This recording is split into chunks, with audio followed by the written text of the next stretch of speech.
ndabasuhuje mbifurije kugira ibihe byiza aho muri hose hagiye hatandukanye ndetse mbashimiye ko mutajya muhwema gukurikira ibiganiro byose bitambuka kuri channel ya Ibaba Official iyi ngiyi. Muri kumwe na Janvier Breva ndetse na mugenzi wanjye Niguha Jeremy aba ahabaye kugira ngo abagezeho documentaire z'ubwenge nyinshi cyane.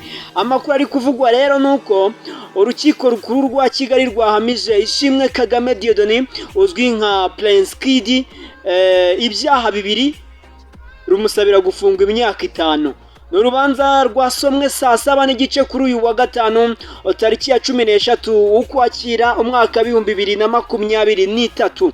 Perezida uyoboye inteko iburanisha yatangiye avuga ko urubanza rurimo ibice bitatu ari byo aregwa gukoresha undi imibonano mpuzabitsina ku gahato, gusaba cyangwa gukora ishimisha mubiri rishingiye ku gitsina no guhoza undi ku nkeke bifitanye isano n'imibonano mpuzabitsina.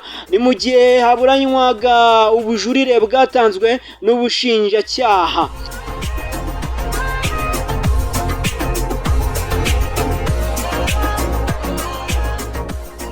Kuva muri 2019 hatangiye kumenyekana amakuru y'ihohotera ryakorerwaga abakobwa bitabiraga Miss Rwanda. Iperereza ryakozwe ryerekanye ko Ishimwe Dieudonné yasambanyije abakobwa abizeza gutera imbere abandi akabasezeranya amakamba.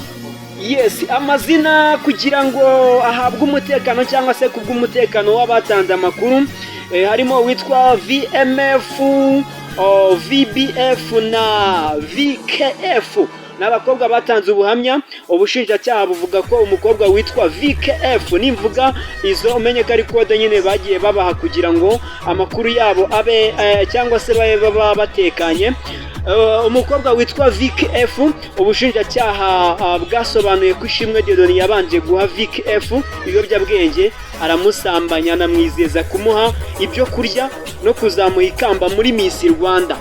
Mu iburanisha rya mbere Ishimwe Dieudonné yunganiwe na Maître Nyembo Emeline na Kayijuka bahakanye ko ibyo aregwa byose ari ibinyoma, bityo urukiko rukwiriye kubitesha agaciro. Urukiko rwasuzumye inyandiko zatanzwe n'abatangabuhamya, hasuzumwe kandi ibimenyetso byatanzwe ku byaha byose. Noneho urukiko rusanga icyaha cyo gukoresha undi imibonano mpuzabitsina ku gahato rwasanze impaka zishingiye ku kumenya agaciro k'inyandiko zatanzwe mu bugenzacyaha. Uwitwa VKF we ubwe yavuze ko atigeze ahohoterwa, kandi ubushinjacyaha nabwo bwagaragaje impamvu zatumye VKF na VBF bajya kwivuguruza mu rukiko. Urukiko rusanga umutangabuhamya wivuguruje hagomba kurebwa izo mvugo zirimo gushidikanya. Isomwa ry'umwanzuro ku bujurire wabereye mu rukiko rukuru ruri Nyamirambo mu karere ka Nyarugenge. Ni inyubako ikoreramo urukiko rw'ubucuruzi, urukiko rw'ubujurire n'urukiko rukuru. Uru rubanza rwajuriwe n'ubushinjacyaha nyuma y'uko Prince Kid yahanaguweho icyaha cyo guhoza ku nkeke, ahamwa ibyaha bibiri n'urukiko rwisumbuye rwa Nyarugenge. Urukiko rukuru rwanzuye ko Prince Kid ari umwere bidasubirwaho. Rwasomwe saa 7 n'igice rupfundikwa saa 8:20. Sale yari yuzuye. Inshuti y'umuryango wa Prince Kid na Miss Iradukunda Elisa baherutse gusezerana kubana nk'umugore n'umugabo. Urukiko rwahanaguye Prince Kid icyaha cyo guhoza ku nkeke. Ibyaha bibiri byamuhamye birimo gukora ishimisha mubiri rishingiye ku gitsina, gusaba no gukoresha undi ishimisha mubiri rishingiye ku gitsina. Asabirwa gufungwa imyaka 5 no gutanga ihazabu ya miliyoni 2 z'amafaranga y'u Rwanda.